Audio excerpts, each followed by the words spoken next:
show. My name is Jesse. I'm going to be your host this evening. This is a show where we just talk about real stuff, real topics, questions, funny things, serious things, all God things, all whatever. But today, I remember I posted something on my Facebook a few years ago, just talking about the state of the young church. And this quote came across my feed that I had posted. And that's what we're going to be talking about today, just about the young people in the church.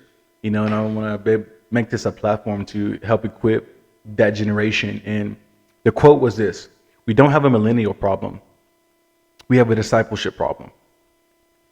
And this is the age-old just argument or conversation about how to keep young people in the church, or why are young people leaving the church and not coming back. And I feel like the biggest thing is that as Christians and as a church now, I can look around and I can see the complacency of the church to not reach these generations. We're so caught up in just taking care of the people and the older people that is already there, that we're not being strategic and intentional with building the next generation. There's a generation of young people out there who just want someone to come alongside them and lift them up, to bring them up, to show them what it's like to walk with God, to show them what it's like to be a Christian. A lot of these young people, they don't know them. And honestly, they don't trust the church, because the church has hurt them time and time again. The church has kicked them to the curb time and time again. And me personally, I've gone through this time and time again, where churches do not understand how to lead this generation. And they treat this generation so poorly and so badly that they're neglected. And so what this generation does, they go out there in the world and they try to find these answers for themselves. They try to find these answers on social media or these answers on Google. That's why so many young people it's so easy for them to believe in all these other religions and all these other things, because they don't know who Jesus is. And it's our fault that we're not teaching them who Jesus is. We're not teaching them how to be Christians. We're not teaching them how to love. We're not teaching them how to serve. We're not teaching them that coming to church is important. They know that you do need to be there personally on a Sunday, that you need to be in the community, that you don't understand that God has called us together for a reason. There's power in numbers, and this generation is the most cause-oriented generation, but yet we're not serving the most cause-oriented organization, which is the church. I know so many young people who just want to be involved, and there's all these politics and there's all these things that these young people have to do before they can even come to church. I have so many conversations with young people like, man, if I walk in the church, I'm going to be struck down dead, because that's what's been taught to them. That is what we say to them time and time again, that before you come to church, you have to fix yourself. You have to straighten up.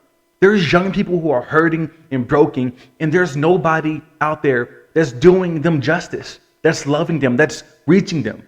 This generation just wants to be loved. This generation, they want to be heard, that their ideas and their thoughts and their desires, those things matter to them. But yet the church, we're not realizing that. We're not accepting that truth. We're not bringing them in. We're not loving them. We're not discipling these young people.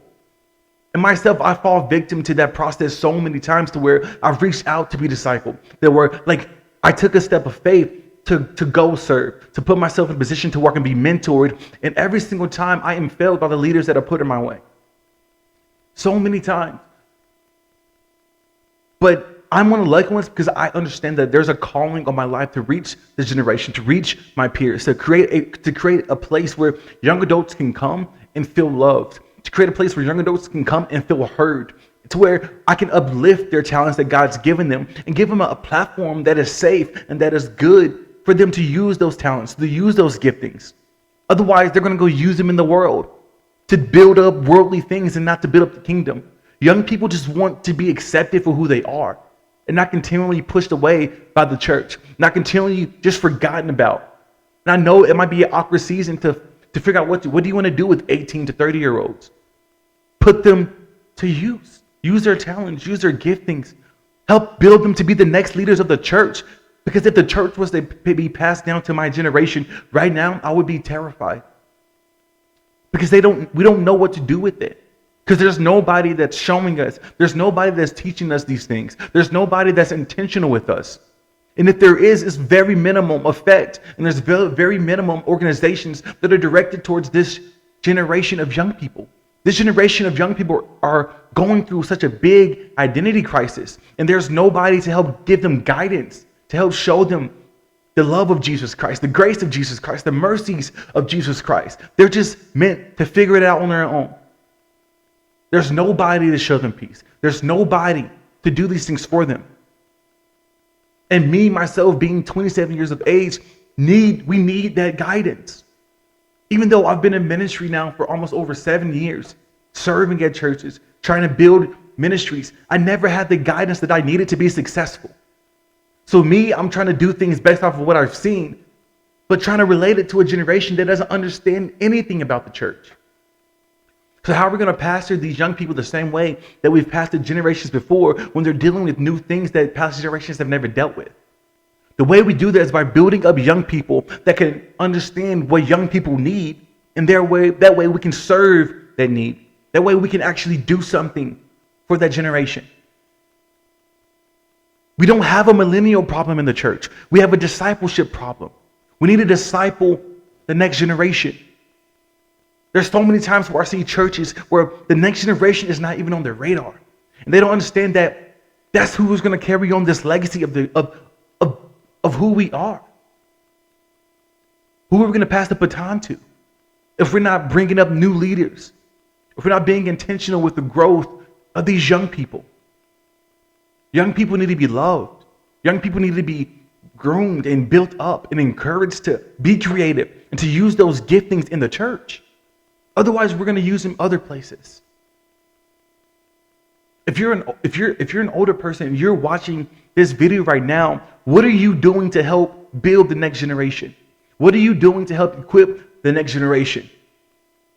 I'm trying to begin to do my part to create a place where we can have these talks, where we can have these topics, where young people can come and find a place where they can feel understood, that somebody understands their point of view, that there's so many young people who just want to be involved in the church, but yet the church is not prepared or equipped to handle that, to handle the creativity, to handle all that's right in front of them.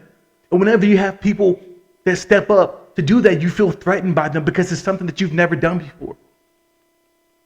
So my prayer is that God begins to create an atmosphere, create a culture of a church that is seeking out young generations, seeking out these college kids, seeking out these young adults who are just dying to be a part of something bigger than themselves, that want to become a part of the church, that want to push forward the church. But the church is enabling them to be great because we do not trust them and we're not building them up to take our place. We're not doing the Elijah and Elishas. We're not doing the Moses, the Joshua, and all these people that come before where they built up more leaders to take their place. As a church, that is our job. It's to build up the next generation. Because we're not going to be here forever. We're not going to be here forever. So if we want to see the gospel persevere on even after we're gone, we have to do something now to reach these young people. Right now. So that's it for this episode. I hope you like it. If you enjoyed it, please share it. There's going to be more content coming out, different kinds of content, interviews, vlogs, whatever it is going to be. But this is a place where young adults, man, you can come and be heard. That if you have questions, your questions can be answered here. Because I am for you. I am one of you. And I believe that God wants to do something amazing in our generation. I hope everybody has a blessed day. Stay woke.